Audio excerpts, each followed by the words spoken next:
Yoshlarni harbiy vatanparvarlik ruhida tarbiyalash, harbiy sohaga qiziqqan yigit-qizlarga qurolli kuchlarimizda olib borilayotgan islohotlar haqida keng ma'lumotlar berish maqsadida Guliston harbiy prokuraturasi hamda O'zbekiston Yoshlar ittifoqi Sirdaryo viloyati kengashi tomonidan Toshkent viloyatining Bekobod tumanidan tashrif buyurgan o'quvchilar uchun ochiq eshiklar kuni tashkil etildi.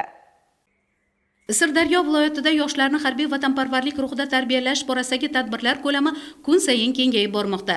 Navbatdagi tadbir Guliston harbiy prokuraturasi hamda O'zbekiston Yoshlar ittifoqi Sirdaryo viloyati kengashi hamkorligida tashkil etildi. Ochiq eshiklar kunida Toshkent viloyatining Bekobod tumanidagi o'quvchi yoshlar ishtirok etdi. Jarayon avvalda Guliston harbiy prokurori yoshlar bilan muloqot o'tkazdi. Muloqotda harbiy prokuratura faoliyati, qonunchilik tizimidagi yangiliklar, harbiy xizmatning sharafli jihatlari haqida tushunchalar berildi. Hozirgi kunda yoshlarga yaratilayotgan imkoniyatlar, ularning bilim olishi va kelajakda munosib kasb egasi bo'lishi uchun davlatimiz rahbari tomonidan ko'rsatilayotgan e'tibor alohida e'tirof etildi. Bu yerdagi tabiiy hayot muhitini his qildik va o'zimizga kerakli bo'lgan savollarga javob oldik.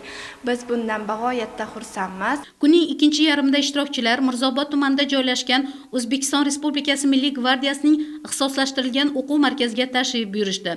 Markaz chin ma'noda bugungi kunda harbiy sohani isloh etishdagi yangiliklarni o'zida qamrab olgan. Yoshlar katta qiziqish bilan o'quv jarayonlari, harbiy texnika va qurol aslahalar bilan tanishdi. Markazdagi qizg'in jarayonlar yoshlar uchun o'ziga xos taassurotlarni taqdim etdi.